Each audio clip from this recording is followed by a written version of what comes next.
The brilliant comedian Richard Pryor died on Saturday. He died of a heart attack after an almost 20-year battle with multiple sclerosis. He was 65. Richard Pryor was one of the most influential comedians ever, a cultural giant who changed comedy. Many of his colleagues called him a genius. He was born in 1940 in Peoria, Illinois. He lived to become the highest-paid black performer of his time. He distinguished himself with dramatic and comedic performances in film and television, but it was alone, on stage, where he excelled, entertaining and provoking like nobody else could. His approach to stand-up revolutionized the way later comics told jokes and expressed themselves. He spoke about race in a way that was both funny and insightful. He also had a long struggle with drug addiction and illness. Richard Pryor was the first recipient of the Kennedy Center Mark Twain Prize for Humor. He also earned an Emmy for writing and 5 Grammys for his comedy albums. Having such admiration for Pryor, I've frequently asked others about his contributions, and here are some of their responses. But Richard Pryor was a genius truly, because what he did was he was able to take all that humor that arose before and express it in his own way. Let me say this. This country's produced 3 geniuses. Mark Twain, way out there, way out, head of everybody else. Lenny Bruce and Richard Pryor, geniuses. Any comic work in America, whether they know it or not, was influenced by what he's done. And what was it about him that made him so powerful and and influential? He was the genius? He spoke the way that people speak. He took a very specific set of circumstances and conveyed them so that people who didn't even live those circumstances could understand what he was talking about. Because he had such a human element to his work. Yeah. He changed the way that comedians engage their audience, the way they pace the stage.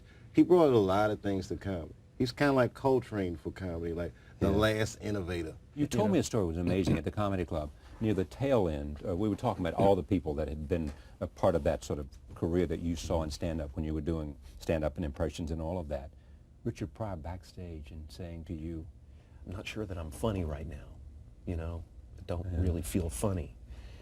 And, you know, there was a period where he went up on stage and he would say that to the audience as well, and the audience would try to support him. They would say, "No, you are, we know you are." And it was a tough time he went through, you know, when he was getting sober and he was trying to figure out what he was about. And I think he had lost a lot of, you know, this is the thing. It's like, God, you better own it, you know? Whatever it is, you better own it. Like I saw Richard Pryor like a month ago. He came up and he wanted to go see not San Quentin, come back. He wanted to see Alcatraz. And we took him to the island. It was amazing. You took Richard Pryor to Alcatraz. Yeah, and he got him off too. Yeah, but he just... He wanted to go see it, and it was amazing. Did he call you and say, or just somebody said... "Robin, get me to the island.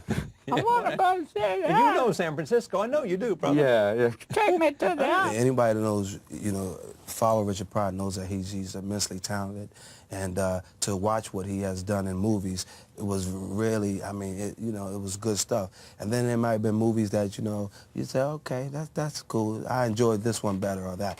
That happens with all of us. You enjoy some movies better than you do others. But the best of Pryor, I think, was why so many people love him, is that he gave it to us through stand-up. He was a one-man show that gave you the best of his comedy and to me, the best of himself in his comedy, because I think that's the freest he could have felt on stage. Said, I want to know this person, I want to, love to work with them. And this came about, the part was small enough that he could do it. He's in a wheelchair, and said he wanted to do it, and he wanted to do it. He wanted to do it. Yeah, he has MS, I think. Right, and so we finished what we had to shoot, and then I got him in the office of Arnie's garage where his character works. He owns it, and set up a premise, and he ad-libbed for 9 minutes on the telephone, which was unbelievable, brilliant stuff. Nobody's been as good and as funny as Richard Pryor. And the thing about Richard Pryor, though, it was the edge. I mean, the satirical edge, in addition to the comedy. Yeah, it was just the brutal honesty. It was just, I will say anything, and I don't care how you feel about it. I have nothing to hide. You know what I mean? He's the I have nothing to hide guy. Finish this sentence for me. Richard Pryor is the best comedian stand-up in the world. He brought stand-up to another level. He brought stand-up to a level that no one thought would ever be reached. He brought stand-up to a level where years after he hit that plateau, his legacy has still been standing to this day. Richard Pryor, despite all the triumphs in his life, still found a place where humor can be placed. Richard Pryor, despite his awkward lifestyle, still taught us how to laugh at ourselves. Richard Pryor, dead at 65. Thank you for joining us. See you next time.